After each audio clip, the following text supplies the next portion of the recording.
It happened, y'all. It happened. They released the trailer a week early and not on the day of. I'm so happy. I'm so happy. I'm so happy. Thank you. We get to talk about it. We get to geek out about it and look forward for the entire week.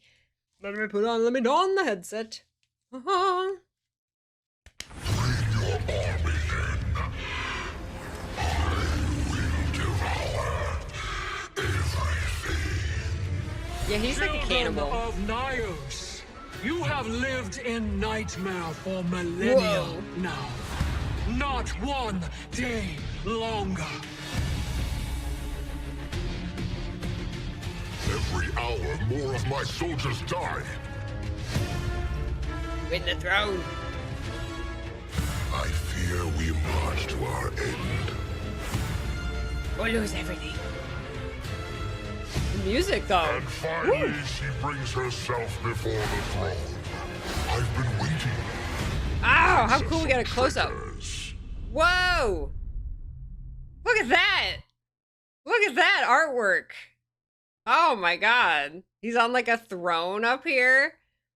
That's so cool. I was so stunned by the artwork. I don't know what did he say?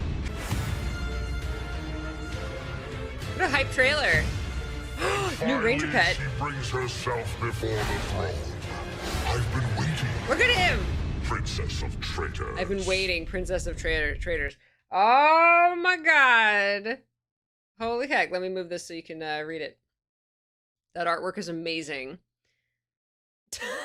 how does he get up there?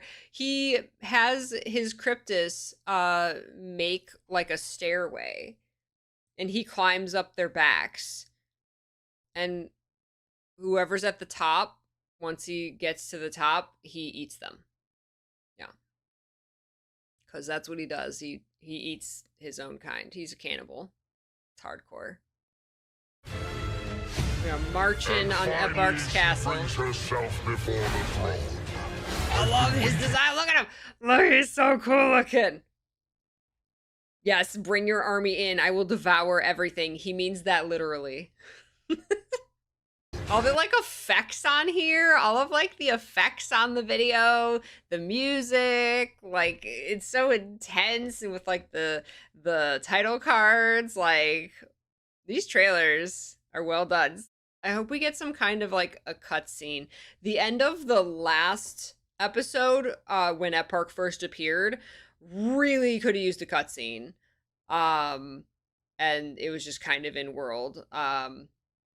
So I hope we get something. Even like, cause like even just like his intro or something, like this, cause this is what I want to see. I want to see him up close, right?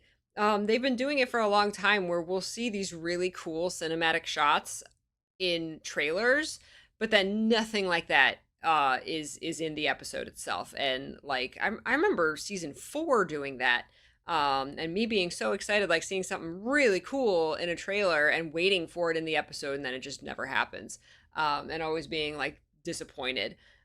So like I hope we get some kind of, and then this is the finale, right? This is the finale of SOTO. I really hope we get some kind of cutscene, like, because Eparch deserves to be seen like this in the game, not just in a trailer. This amazing model deserves to be seen in the game up close. It's like the core SOTO had that. There was, you got to see Zoja got her cutscene, and Maban got his cutscene. Paitha and Saris had their cutscene, which was amazing. One of the best cutscenes in the game was that Saris and Paitha cutscene. That was like I still watch that. I still go back and watch that cutscene because it's just like so well done. So I want Eparch to get that treatment. I want Eparch to get the treatment he deserves in his finale before he hopefully, I assume, dies. But we'll see. We'll see what happens. I'm excited. Next week, next Tuesday.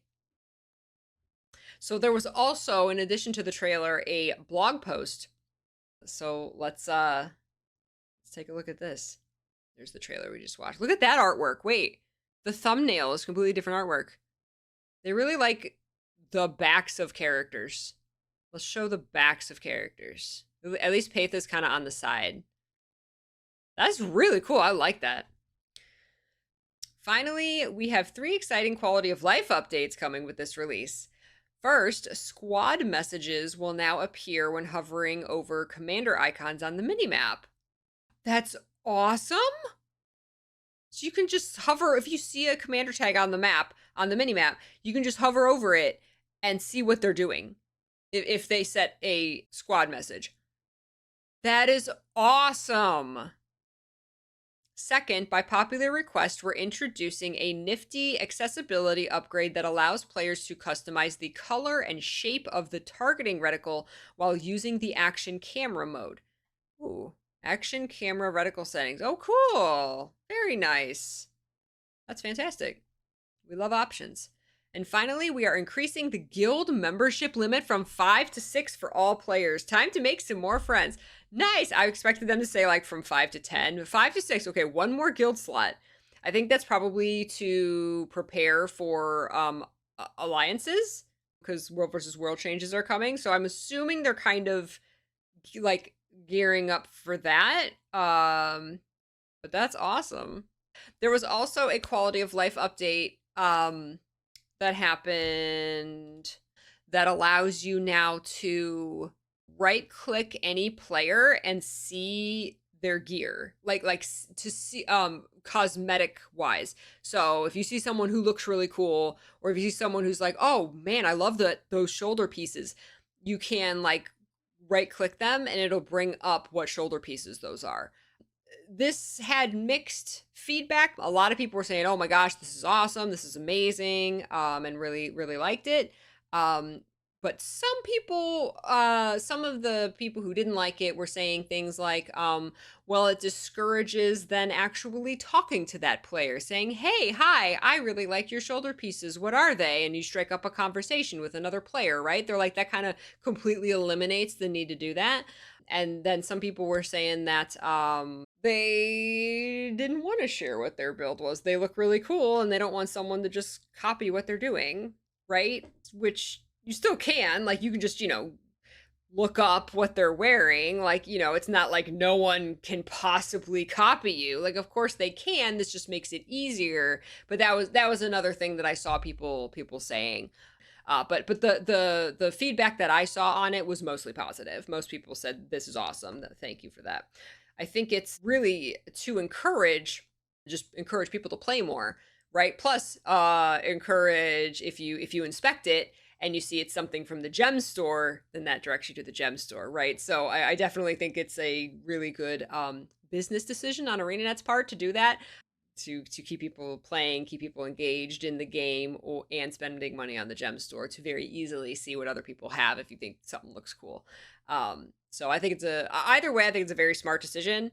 But I do understand the people who disagree with the feature.